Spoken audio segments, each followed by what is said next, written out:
বিদ্যুতের দাম বাড়াতে প্রক্রিয়া শুরু করেছে এনার্জি রেগুলেটরি কমিশন বিইআরসি। জানা গেছে এ মাসেই হবে গণশুনানি। এরই মধ্যে পাইকারি পর্যায়ে প্রায় 20 ভাগ দাম বাড়ানোর প্রস্তাব পাঠিয়েছে পিডিবি। খুচরা পর্যায়ে বিতরণ কোম্পানিগুলোও প্রস্তাব জমা দিচ্ছে। তবে এই বিষয়ে এখনই মন্তব্য করতে চান না বিদ্যুৎ ও জ্বালানি মন্ত্রী। তিনি বলেছেন, সিদ্ধান্ত চূড়ান্ত হবার আগে মন্তব্যের সুযোগ নেই।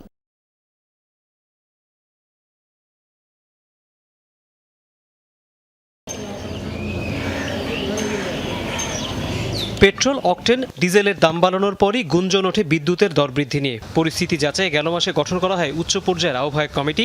সেই ধারাবাহিকতায় পাইকারিতে 17 থেকে 21% দাম বাড়ানোর প্রস্তাব বিইআরসিতে পাঠিয়ে দেয় বিদ্যুৎ উন্নয়ন বোর্ড পিডিবি। গেল মঙ্গলবার সেটি আমলেও নেয় কমিশনের কারিগরি কমিটি। প্রস্তাব অনুযায়ী পাইকারি পর্যায়ে প্রতি ইউনিট বিদ্যুতের দাম বাড়তে পারে 1.5 টাকা পর্যন্ত। সেই হিসেবে পিডিবির আয় হবে 13,500 কোটি টাকা, আর 1 টাকা 20 পয়সা দাম বাড়লে আয় হবে 10,000 কোটি টাকার মতো। যদিও খুচরায় গিয়ে হিসাবটা আর সরাসরি থাকবে না, কারণ প্রাথমিক প্রস্তাব অনুযায়ী 75 ইউনিটের কম অর্থাৎ খুব অল্প বিদ্যুৎ ব্যবহারকারীদের ক্ষেত্রে আগের মতোই দাম থাকবে। বাড়তি বিদ্যুৎ বিলের গ্রাহক পর্যায়ে বোঝাটা বাড়বে বেশি ব্যবহারকারীদের উপর। শতাংশের হিসাবে তারা 37 ভাগ।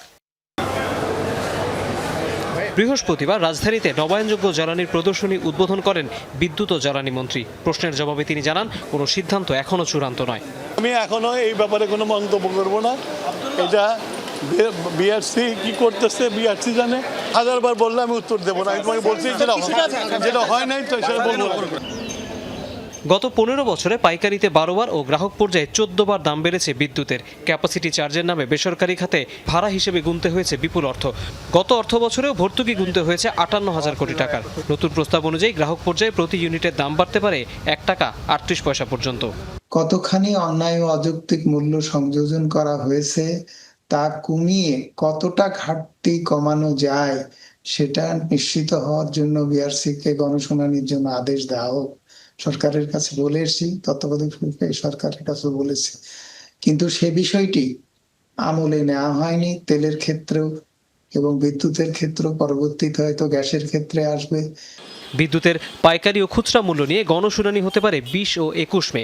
বিদায়ী অন্তর্বর্তী সরকার নির্বাহী আদেশের বদলে বিদ্যুতের দাম বাড়ানোর ক্ষমতা ফিরিয়ে দেয় বিইআরসিকে। তৌহিদ হোসেন, যমুনা নিউজ, ঢাকা।